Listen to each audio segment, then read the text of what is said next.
Hello again, everyone. Welcome to another one of my videos regarding my personal experiences.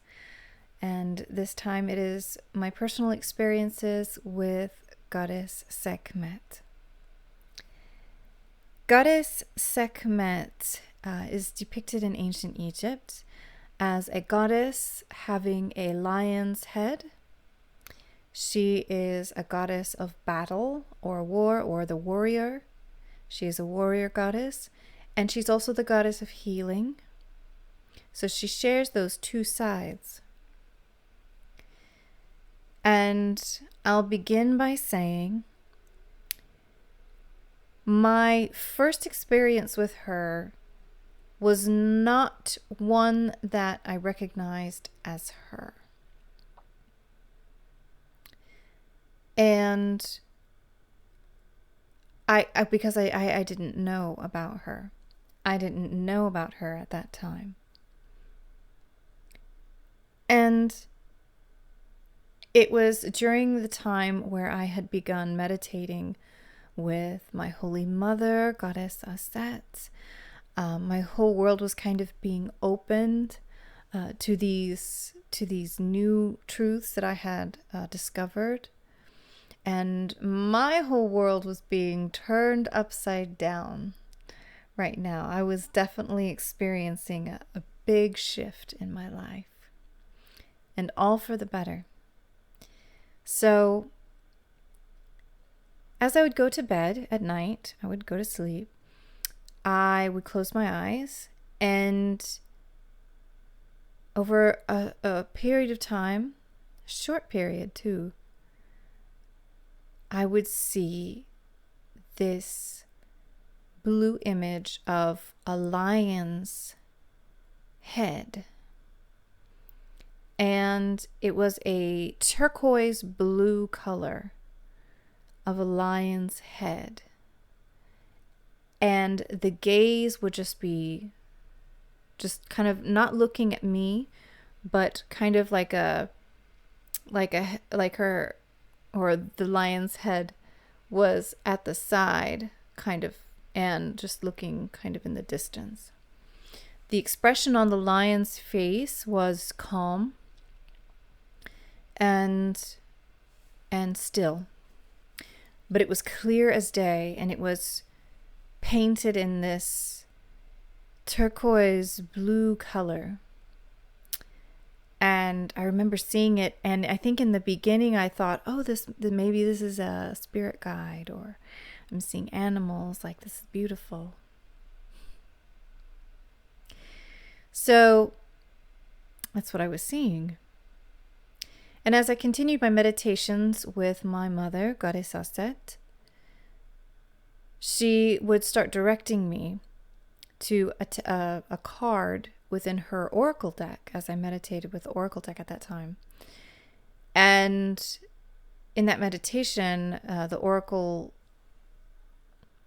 and the card, which had the meditation I first met Goddess Sekhmet in, was the Temple of Carnelian card. And when I was directed to that meditation, it was to help get rid of self-doubt, which my mother, Goddess Aset, also does as well. In the meditation with Goddess Sekhmet, you approach her and you put your self-doubts into a fire that she ignites. So that is how I first knowingly encountered her.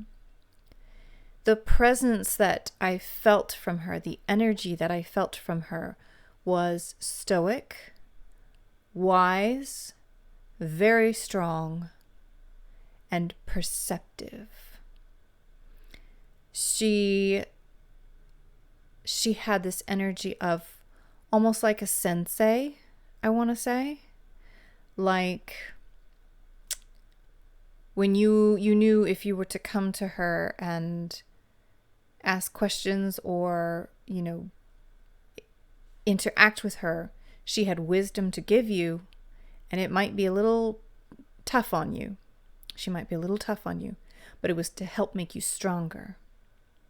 So that kind of energy from her. And I met her a few times that way. And as I did, it clicked. And I knew that the lion head I was seeing belonged to her.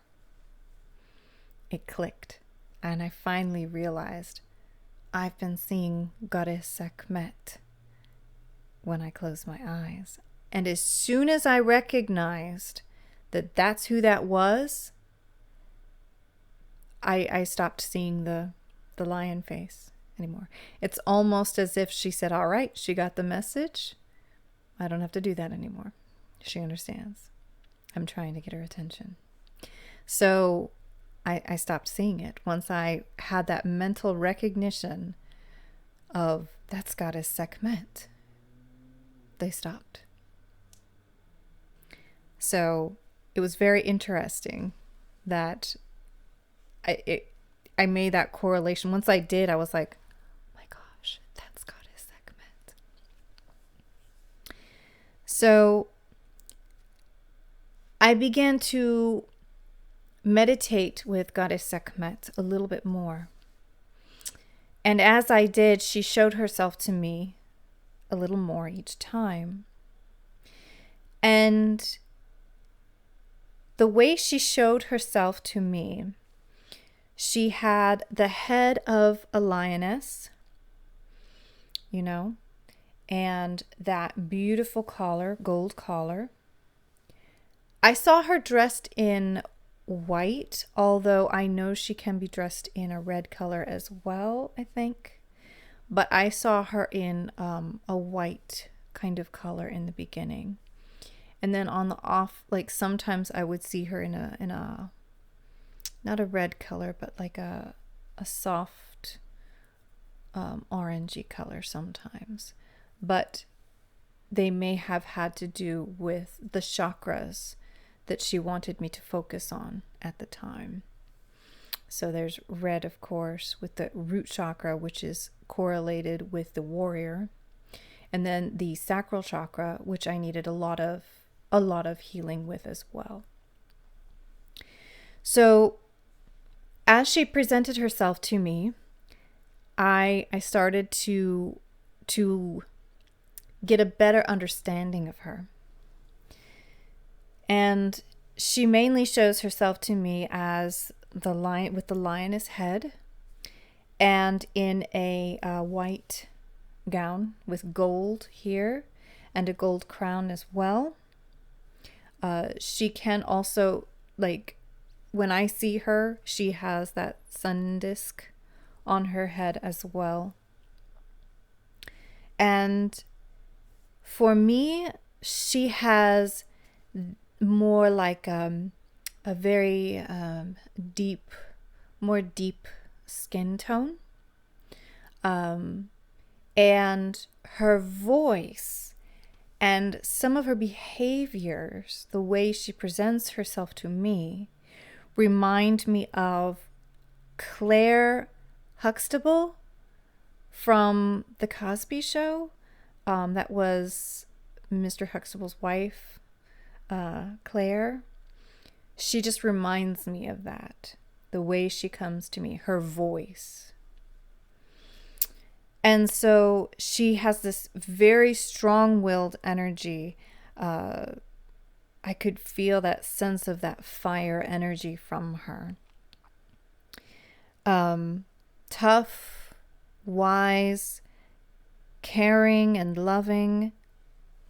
But again, if you need it, she'll give you tough love. So that's that energy that I felt from her. And she was helping me recognize self-doubt and fear. So she was helping me tackle that. And I remember in one meditation, I was struggling with some things at the time.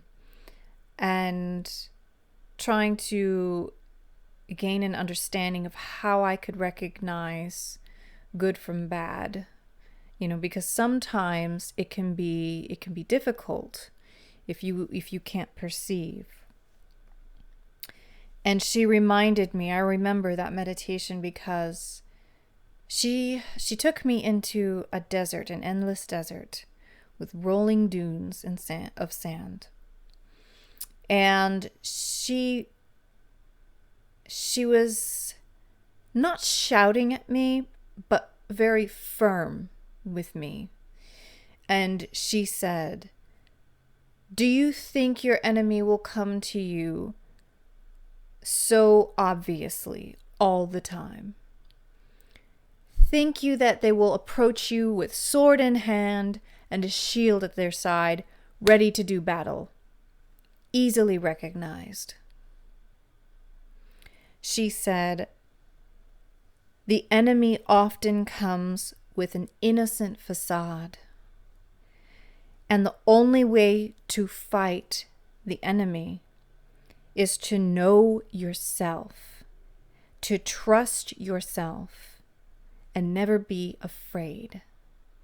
And she said a very interesting, because this is actually a very Egyptian proverb. She would say to me, "Know thyself."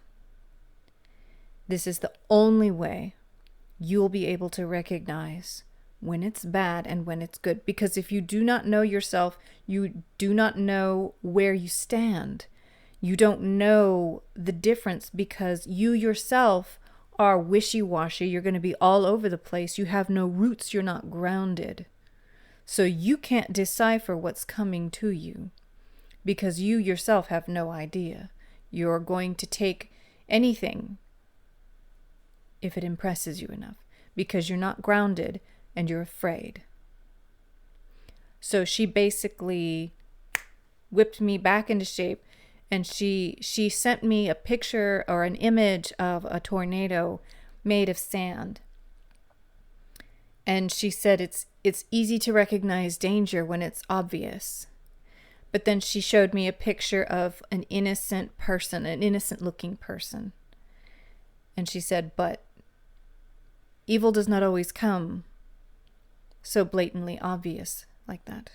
And you need to be able to decipher when it's good and when it's bad. So that really made me think, because I started to realize that the only reason I was becoming afraid or doubtful and things like that was because of myself not having roots, not being grounded, not believing in myself, and allowing old fears to play and manipulate my thoughts and my feelings.